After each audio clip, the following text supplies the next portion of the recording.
What's up? How's it going, everybody? So basically, what this is right now is I'm gonna turn out a lot more sports content on this channel. Y'all might have seen me do things with the gaming, do things with the podcast that I was on with the Water Boys podcast. All that, well, most of that is still going. However, with the sports content, I have a lot to talk about every single day, and I just want to fly solo as far as just my usual everyday thoughts when it comes to sports. So here today we have for you my little week NFL week roundup. We just got done with week 17 Sunday games and Saturday games, and it was crazy. It was a comedy special, if I might say so myself. First big thing that we had going on was we had the Giants and the Colts. And the Colts obviously not really a strong team, but the Giants are worse though, or so I thought. The Giants won the game. Drew Lock put on his backpack and single-handedly willed the Giants to a win. Saw him scramble and run in that game-sealing touchdown, and basically booked the Giants' ticket away from the number one overall pick in the draft. They are now currently sitting at 4 and likely out of range of those top two quarterbacks that would go in the draft that everybody wants. So, not good looks for the Giants, and as a result, the Patriots now hold the number one overall pick in the draft. They can now control their destiny as to whether or not they keep that pick, but with a week left, it seems like they probably will stick in the number one spot going into at least the free agency period. They could potentially trade away the number one overall pick for a haul, just like the Bears did a couple years ago. I don't really see that happening, just because Travis Hunter is such a prolific talent, and they'll have their pick of the litter. What would be such a Patriots thing to do would absolutely be to take like Will Campbell, something like that, an unexciting pick in many eyes, but also would be a smart pick for a lot of reasons. I love Travis Hunter, but I'm not really going to get into all the draft stuff right now, just because my draft analysis will be coming in the future. We'll have multiple videos on it, and I'll 100% do a mock draft after the College Bowl season has wrapped.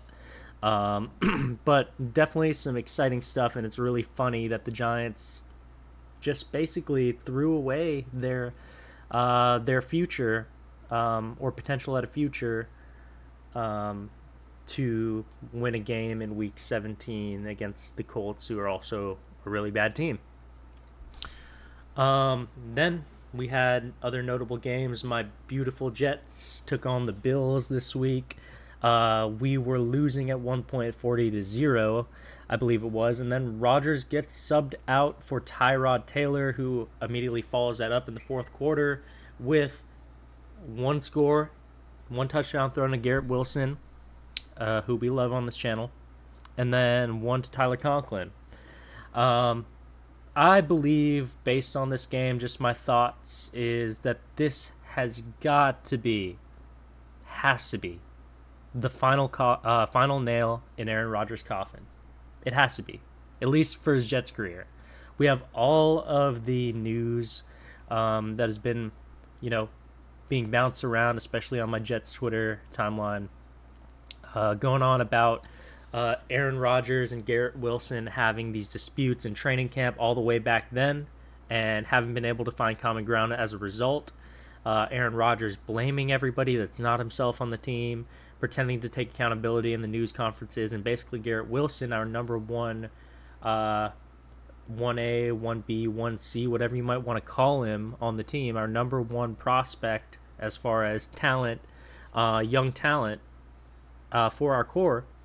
He's saying that, a request for a trade or an ask out, wanting out of New York, could potentially come if we bring Rodgers back in 2025. At least that's a rumor from the Jets beat writers. So for that reason, Aaron Rodgers has to be gone. And being subbed out for Tyrod, new regime coming in, new GM, new head coach, a lot of head coaching interviews going on currently.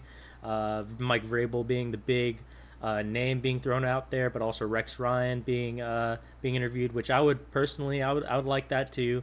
Um, Rivera, who I wouldn't necessarily like as much, but a lot of excitement coming with a new regime. They're going to want to get a brand new system built around a young quarterback, most likely. I'm not a big fan of the idea of running it back with Rodgers at all. Absolutely cannot happen at this point. And also not a big fan of the bridge QB solution because people are saying it's a weak quarterback class. I 100% expect them to take a quarterback within the first 3 rounds of the draft, hopefully the first round, and potentially if there's any talk of a bridge quarterback like Tyrod Taylor, for example, that would be like similar to the Patriots situation where Jacoby Brissett was starting ahead of Drake May, and then later on in the season, Drake May takes the reins when he's ready for it. So I could see that done with Jalen Milroe if they don't get like Cam Ward or Shedeur Sanders. But again, a lot of that analysis is going to come later. I have a lot of opinions about like my first case scenario or best case scenario, my second backup plan, my third backup plan, my fourth backup plan.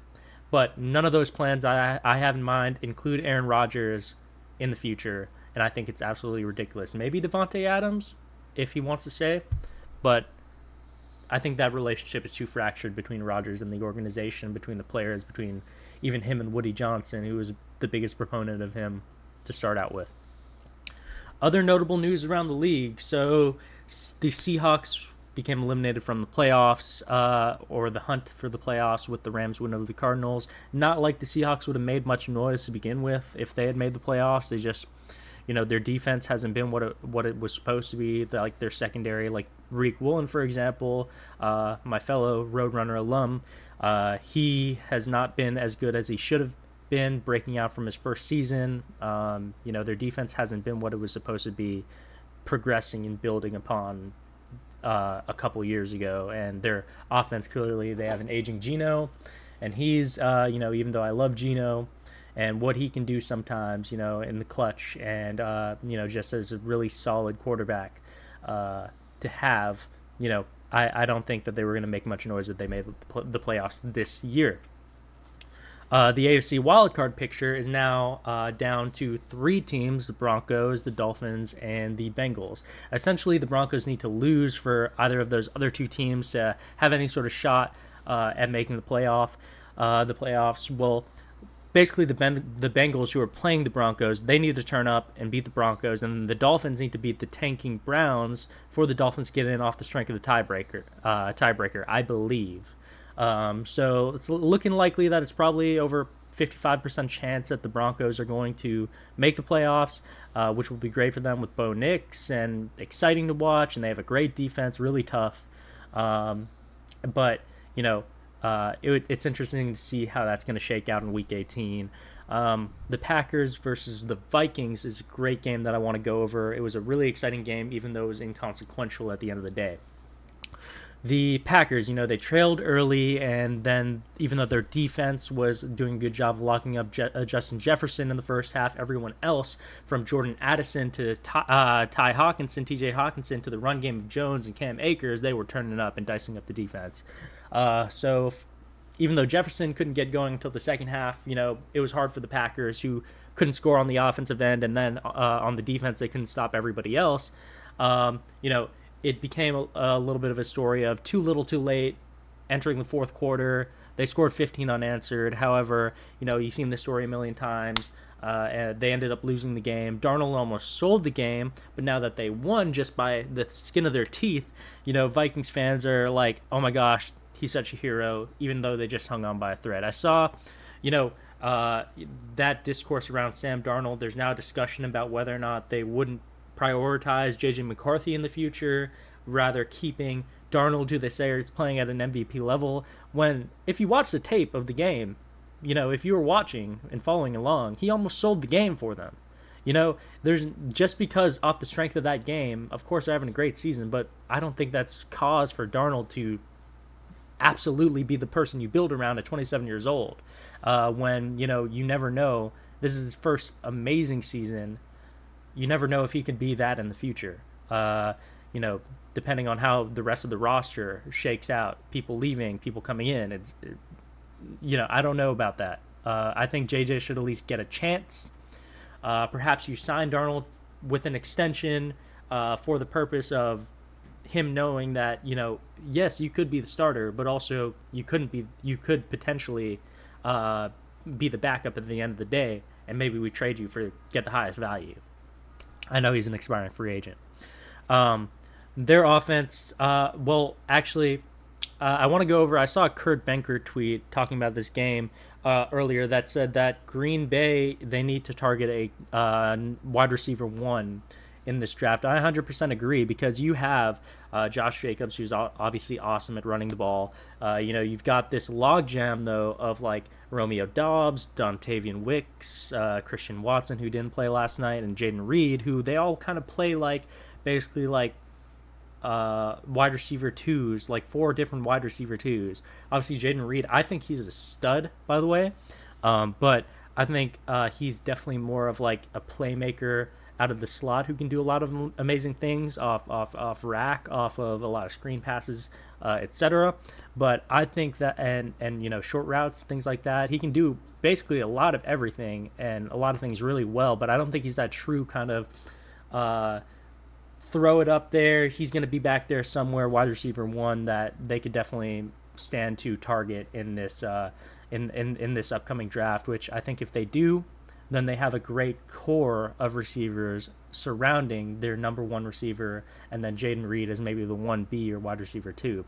I think that their offense would look so much better because at a lot of points it can stall, and we saw that during this game, even though they turned up near the end of the game down the stretch.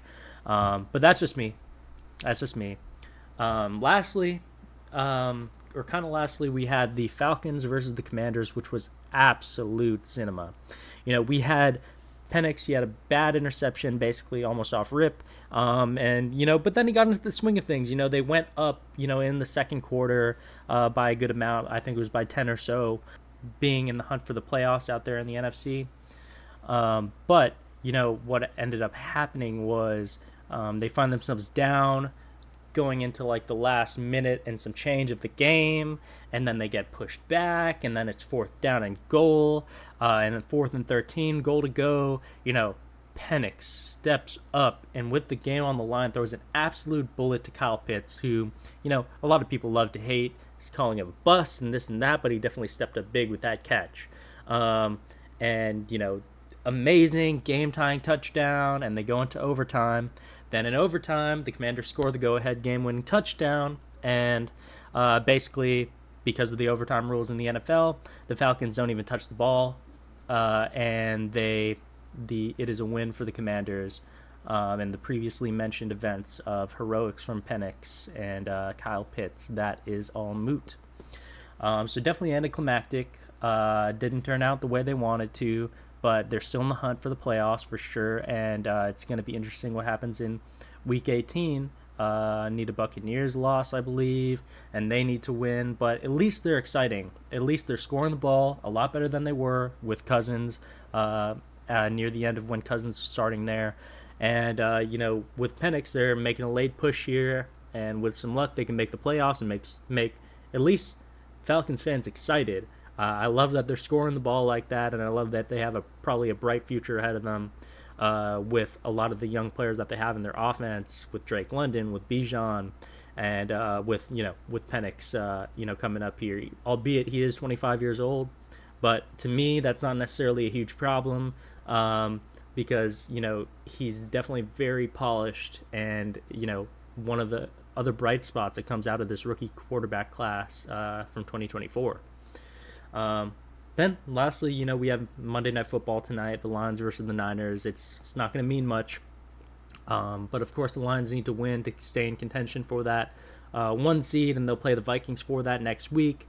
Should be super exciting, and just for seeding purposes, it makes sense to win, and I don't think the Niners will put up a huge fight in my estimation. So that's the end of the week wrap up. I'll be back in a couple of days, definitely with some NBA, some college football. I'm currently second place in my bowl picks group pool for $500. So hopefully at the end, I could definitely make a video reacting to all my picks, whether or not it turns out that I'm second or first or I'm last place at the end. But yeah, this channel is going to see a lot more of this face talking about sports on top of the gaming stuff. Make sure to subscribe. Click the link in the description for all my socials, and you know, I definitely talk a lot more immediate reaction stuff, immediate takes, immediate thoughts on Twitter. Just follow me there. Yeah, and until next time, peace.